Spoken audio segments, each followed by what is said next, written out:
నమస్తే, welcome to one TV news. నేను మీ లావణ్య. ఈరోజు కొత్తపల్లి గీత ఉత్తరాంధ్రలో ఈమె పేరు తెలియని వాళ్ళంటే ఉండరు అని అంటే అతిశక్తి కాదు. అలాగే తొలుత ఈమె వైఎస్ఆర్సీపీ నుంచి ఎంపీగా గెలుపొందారు. అలాగే అనంతరం జనజాగృతి పార్టీని స్థాపించారు. ఎంపీగా పోటీ చేసి ఓటమి పాలు చెందారు. మరి అనంతరం అంతర్కాలంలో పార్టీని బీజేపీలో విలీనం చేసి ప్రస్తుతం అరకు ఎంపీగా టీడీపీ కానీ బీజేపీ జనసేన కూటమి తరపు నుంచి పోటీ చేస్తున్నారు. మరి ఆమె గెలుపు అవకాశాలు ఎంతవరకు ఉన్నాయి? మరి ప్రస్తుతం ఆమె మనతో పాటు ఉన్నారు. ఆమెతో మాట్లాడి మరిన్ని వివరాలు తెలుసుకుందాం. నమస్కారం అండి. మీ గెలుపు అంటే ప్రచారం ఎలా కొనసాగుతుంది? ఎలా ఉంది ఇప్పుడు? ప్రచారం చాలా బాగుందమ్మా, బాగా కొనసాగుతుంది. ఎందుకంటే ఈరోజు రాష్ట్రంలో ఉన్న దుర్మార్గ ప్రభుత్వాన్ని గద్దెదించడానికి ప్రతి ఒక్కళ్ళు కూడా ఈరోజు సంసిద్ధమై ఉన్నారు. ప్రజలందరూ కూడా ఎప్పుడెప్పుడు ఎలక్షన్స్ వస్తాయని ఎదురు చూస్తున్నారు. మీరు ఎంపీగా ఉన్న తర్వాత అంటే ఎలా అభివృద్ధి చెందిందనంటారు? అంటే మీ విజయ అవకాశాలు అంటే ఎంపీగా 2014 నుంచి 19 వరకు ఉన్నాను కాబట్టి అప్పుడు చాలా రకాలైన కార్యక్రమాలు మనం టేకప్ చేయడం జరిగింది. అది ప్రజల్లో ఈ రోజు కూడా ప్రతి ఒక్కళ్ళు కూడా దాన్ని గుర్తు చేసుకుంటున్న సందర్భం చూస్తున్నాం కాబట్టి ఖచ్చితంగా నన్ను ఆదరిస్తారని చెప్పి ఆశిస్తున్నాను. ఎందుకంటే ఇంతకుముందు అయితే వైఎస్ఆర్సీపీ, మీరు చెప్పినట్టు వైఎస్ఆర్సీపీ గుర్తు మీద గెలవడం జరిగింది. కాకపోతే నెల రోజుల లోపే నేను పార్టీతో డిఫర్ అయ్యాను. ఆ రోజు అన్ని పార్టీలతో కలిసి సమన్వయంతో పనిచేశాను. ఆ రోజు కూడా ఒక ఎంపీగా ఎంతవరకు పనిచేయాలో అంతవరకు పనిచేశాను. ఈ రోజు ఖచ్చితంగా కూడా కూటమి అభ్యర్థిగా ముందుకు వస్తున్నాను. కాబట్టి ఒకప్పుడు ఒక రీజనల్ పార్టీ నుంచి వచ్చాను, కానీ ఈరోజు ఒక జాతీయ పార్టీ నా వెనకాల ఉంది కాబట్టి ఒక పర్వతం అండ ఉన్నట్టే. అండ్ మోదీ గారికి కూడా ఆదివాసీలు ఎప్పుడు కూడా ఆదివాసీలు, మహిళలు రెండు కళ్ళు లాంటి వాళ్ళు. ఖచ్చితంగా ఈ కాన్స్టిట్యున్సీ అభివృద్ధి బీజేపీతో సాధ్యమవుతుంది కాబట్టి ప్రజలు దానికి 100% మద్దతు ఇస్తారు. అంటే అరకులో రోడ్ల ప్రాబ్లమ్స్ ఉన్నాయి కదా, అంటే రోడ్ల ఎంతవరకు వచ్చాయి? రోడ్ల ప్రాబ్లమ్స్ ఎప్పటి నుంచి ఉన్నాయమ్మా? అరకు ప్రాంతంలో యాక్చువల్లీ హిల్లీ టెరైన్ కాబట్టి చాలా కష్టమైన ప్రదేశం అది. ఆ కష్టమైన ప్రాంతంలో లాస్ట్ టైం మేము ఉండగా ఆల్మోస్ట్ 5,000 కోట్ల రూపాయలు గ్రామీణ సడక్ యోజన ద్వారా అయితేనే ఇంటర్నల్ రోడ్స్ అభివృద్ధి కోసం తీసుకురావడం జరిగింది. అలాగే నేషనల్ హైవే, ఇప్పుడు 400 కిలోమీటర్ల నేషనల్ హైవే మన కాన్స్టిట్యున్సీ నుంచి వెళ్తున్న హైవే కూడా నేను ఉండగానే దాని అప్రూవల్ తెచ్చుకోవడం జరిగింది. రకరకాల కార్యక్రమాలు అప్పుడు చేపట్టాము. ఇప్పుడు కూడా హిల్లీ టెరైన్స్లో యాక్చువల్లీ నార్త్ ఈస్ట్లో కూడా రోడ్స్ వేసిన వైనం ఈరోజు మనం చూస్తున్నాము బీజేపీ గవర్నమెంట్. అలాగే ఈరోజు మనకి చాలా విధాలైన ఫెసిలిటీస్ రీచ్ కాకపోవడానికి కారణం సరైన రోడ్స్ లేకపోవడం. ఆ రోడ్స్ కూడా 100% అభివృద్ధి చేయడానికి కేంద్ర ప్రభుత్వ నిధులతోనే సాధ్యం అవుతుంది. అంటే ప్రజల కష్టాలు ఇప్పుడు ఇంతవరకు జరిగిన దానికి ఇప్పటికీ ప్రజల కష్టాలు ఇంతవరకు ఇలా ఉన్నాయని మీ వరకు ఏమైనా వచ్చాయా? చాలా కష్టాలు ఉన్నాయి. మా కష్టాలు చెప్పుకుంటూ పోతే మీకు ఒక రోజంతా పడుతుంది.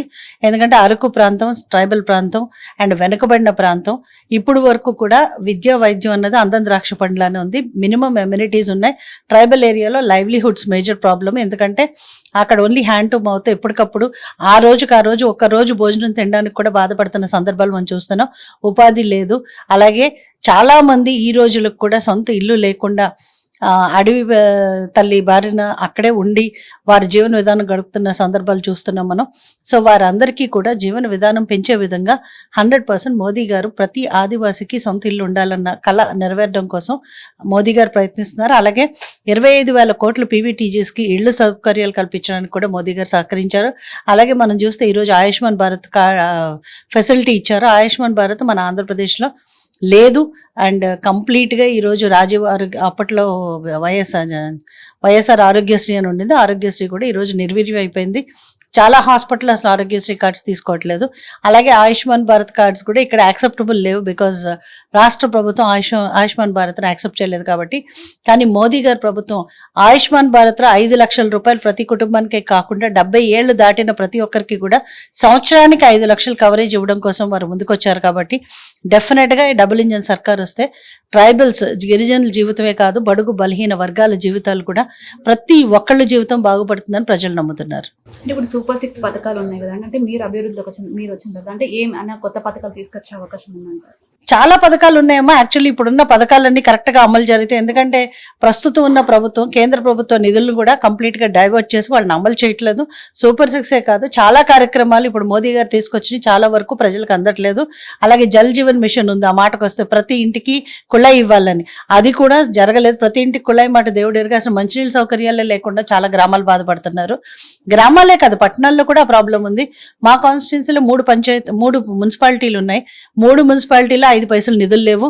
అండ్ నిధులు లేకపోవడం అసలు కంప్లీట్ గా ఆ మున్సిపాలిటీలన్నీ నిర్వీర్యమైన పరిస్థితి చూస్తాం. అలాగే సప్లాన్ గ్రాంట్స్ లేవు, సప్లాన్ గ్రాంట్స్ సెంట్రల్ గవర్నమెంట్ ఇస్తుంది, అది కూడా నిర్వీర్యమైన పరిస్థితి చూస్తున్నాం. ట్రైకార్ లోన్స్ లేవు, యువతకు ఉపాధి లేదు. అలాగే కాకుండా ఇప్పుడు మన్యం జిల్లా ఏర్పాటు చేశారు, ఆ జిల్లాకు సంబంధించి ఇన్ఫ్రాస్ట్రక్చర్ ఏది లేదు, జిల్లాకి నిధులు ఇచ్చింది పాపని పోలేదు.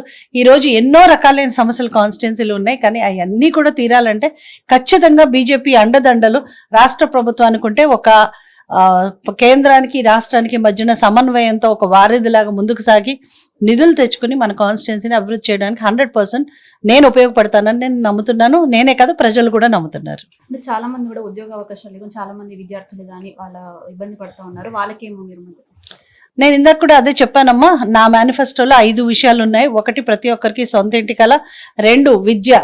ఏకలవ్య స్కూల్స్ 22 పాఠశాలలు ఉన్నాయి ఇప్పుడు మా కాన్స్టిట్యున్సీలో. 22 కాదు, ప్రతి మండలానికి ఒక ఏకలవ్య పాఠశాల ఉండాలి.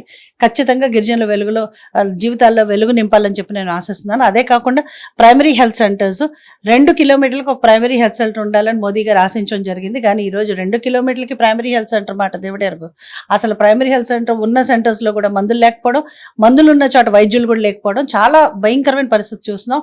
4వది ఉపాధి కల్పన. బేసికల్లీ యువత కంప్లీట్ గా నిర్వీర్యం అయిపోయింది. ఈరోజు చూస్తే ఎక్కడైతే మద్యం ఏర్లై పారుతుంది, గంజాయి ఏర్లై పారుతుంది. గంజాయి చెప్పాలంటే చాలా మంది గిరిజన యువకులు కానీ ఈ మహిళలు కానీ చాలా మంది కొరియర్స్ గా వాడుకుని, ఎవరొకరు కింగ్ పిన్ ఉండి వాళ్ళు వాడుకుని, ఇంతకు ముందు కూడా గీతా సొసైటీ ద్వారా ఒక ఆల్మోస్ట్ చాలా బోర్వెల్స్ ఇచ్చాము. ఎన్ని ఇచ్చామో కూడా గుర్తులేదు నాకు, కానీ అంత ఎక్కువ ఇచ్చాము బోర్వెల్స్ మీద. చివరిగా ఒక విప్లవమే జరిపాము అప్పట్లో బోర్వెల్స్ ఇవ్వడంలో. ఎందుకంటే మంచినీరు అన్నది, తాగునీరు అన్నది చాలా ఇంపార్టెంట్ అని. సో తాగునీరు మీద కూడా జల్ జీవన్ మిషన్ లో వచ్చే ప్రతి రూపాయి కూడా ప్రజలకు అందడంలో నేను సహకరిస్తాను. కుల వివాదంలో చిక్కుకున్నారు కదా, అంటే మీకు ఇది ఏమైనా ఆటంకం అవుతుందని అంటారా మీరు? అసలు కులం వివాదమే కాదమ్మా. ఎందుకంటే నాకు నా ఊరి నుంచి, నా గ్రామం నుంచి నా గ్రామ తీర్మానం ఉంది. నా వాల్మీకి కమ్యూనిటీ నుంచి నేను సభ్యురాలుగా ఉన్నాను. ఎవరో 10 మంది మాట్లాడుతూ ఉంటారు, కేసులు పెడుతూ ఉంటారు. Life is a battle. మీకు లైఫ్ లో బ్యాటిల్స్ ఉంటాయి, నాకు లైఫ్ లో బ్యాటిల్స్ ఉంటాయి, ప్రతి ఒక్కరికి లైఫ్ లో బ్యాటిల్స్ ఉంటాయి. ఆ బ్యాటిల్స్ ని ఫేస్ చేస్తూ ముందుకెళ్ళడమే జీవన లక్ష్యంగా పెట్టుకుంటాం. సో అది పెద్ద విషయం కాదు. ఎందుకంటే నేను వాల్మీకి, నేను పుట్టిన దగ్గర నుంచి వాల్మీకి, నా తల్లిదండ్రులు వాల్మీకి. డెఫినెట్ గా 100% నాకు ఎలాంటి వివాదం లేదు నా కాస్ట్ సర్టిఫికేట్ లో. కానీ కొంతమంది స్వార్థపరులు, ఎందుకంటే ప్రతి ఒక్కరి లైఫ్ లో సెల్ఫిష్నెస్ ఉంటుంది. ప్రతి ఒక్కరి లైఫ్ లో ఒక ఏంటంటే ఒక యాజిటేషన్, ఒక గోల్ దెబ్బతీసే వాళ్ళు కొంతమంది ఉంటారు.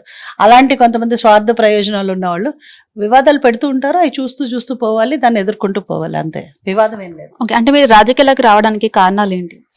రాజకీయాల్లోకి రావడానికి ఒకటే కారణం అమ్మ, నాకు దేవుడు నాకు మంచి జీవితాన్ని ఇచ్చాడు. అది జీవితాన్ని ప్రతి ఒక్కరికి కూడా ఆనందం నింపాలి. ప్రతి ఒక్కరి లైఫ్ లో కూడా ఒక మంచితనంతో ముందుకు వెళ్ళాలి, ఒక సర్వీస్ చేయాలి. అట్లాగే రాజకీయంగా ఉంటేనే ప్రజలకు ఎక్కువ సేవ చేయొచ్చు అని నేను ఖచ్చితంగా నమ్మాను. కాబట్టి రాజకీయాలు చూస్ చేస్తాను. పార్టీని అంటే విలీనం చేశారు అంటే ఎందుకు చేశారంటారు?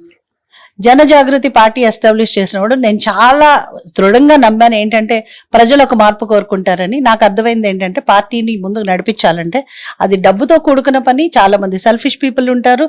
అండ్ నేను ఒక మహిళగా నాకు ఫ్రీ మనీ ఏమీ లేదమ్మా. చాలా మంది ఫ్రీ మనీ ఉన్న వాళ్ళు పెట్టొచ్చేమో.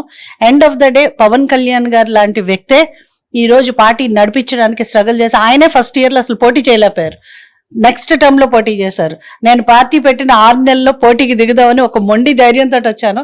కానీ నాకు అర్థమైంది ఏంటంటే పార్టీ నడపడానికి మనోధైర్యం ఉంటే ఒకటి చాలదు, వెనకాల కూడా ఒక కొండ ఉండాలి. ఆ కొండ నాకు లేదు. నేను ఒక సామాన్య మహిళగా వచ్చాను. ప్రజలు ఆదరిస్తారు అనుకున్నాను, కానీ అలా ఆదరించడం అన్న విషయం నాకు అర్థమైంది.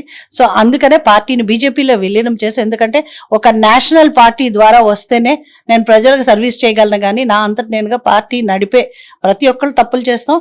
నేను తప్పుగా భావించట్లేదు, కానీ ఒక అనుభవంలో భావిస్తున్నాను. అంటే మీరు సామాన్యంగా మహిళగా వచ్చారన్నారు కదా, అంటే ప్రజల నుంచి మీకు ఎలాంటి స్పందన వస్తుంది? చాలా బాగుందమ్మా. ఎందుకంటే ప్రజలు సామాన్య మహిళల్ని ఆదరిస్తారు. ఇప్పుడు చెప్పాలంటే టికెట్స్ ఇచ్చిన వాళ్ళు జగదీశ్వరి సామాన్యమైన ఒక టీచర్ వృత్తి నుంచి వచ్చిన మహిళ, ఎవరెవరికి ఎందుకు గిడ్డీశ్వరి కూడా ఒక టీచర్ గా ఉండి వచ్చిన వ్యక్తే. తర్వాత ఇప్పుడు బిర్యాల శిరీషాదేవి ఒక అంగన్వాడీ కార్యకర్తగా ఉండి వచ్చిన వ్యక్తి. చాలా కాలంగా చాలా మంది మా గిరిజనులు మాకున్న ఆల్మోస్ట్ 7 సీట్ల వాళ్ళు కూడా చాలా చాలా సామాన్యమైన కుటుంబం నుంచి వచ్చిన వాళ్ళు. అంటే రాజకీయంగా ఈ రోజుల్లో సామాన్యమైన కుటుంబం నుంచి వచ్చిన వాళ్ళకి మంచి ఆదరణ, ప్రజల్లో కూడా మంచి స్పందన ఉంటుంది. మీరు ప్రభుత్వ అధికారిగా అంటే పొందని సాటిస్ఫాక్షన్ మీరు రాజకీయాల్లో ఏం పొందారంటారు? ఖచ్చితంగా రాజకీయాల్లో మనకి వీఆర్ ద లా మేకర్. ప్రభుత్వ అధికారిగా లాని ఫాలో అయ్యి ఇంప్లిమెంట్ చేసే అధికారి, అంతేగాని లా మేకర్ గా అక్కడ అవకాశం ఉండదు. మనం ఇష్టానుసారంగా చేయడంలో ఉండదు. ఏదైతే రాజకీయంగా చట్టసభల్లో పాస్ అయిన లా ఉంటుందో అది ఇంప్లిమెంట్ చేసే అధికారం మాత్రం అధికారులకు ఉంటుంది తప్పితే లా ఒక చట్టాన్ని చేసే అధికారం ఉండదు. సో చట్టసభల్లో కూర్చోవడం అన్నది పూర్వజన్మ సుకృతం. అది భగవంతుడు నాకు అవకాశం ఇవ్వడం నేను చాలా అదృష్టంగా భావిస్తున్నాను.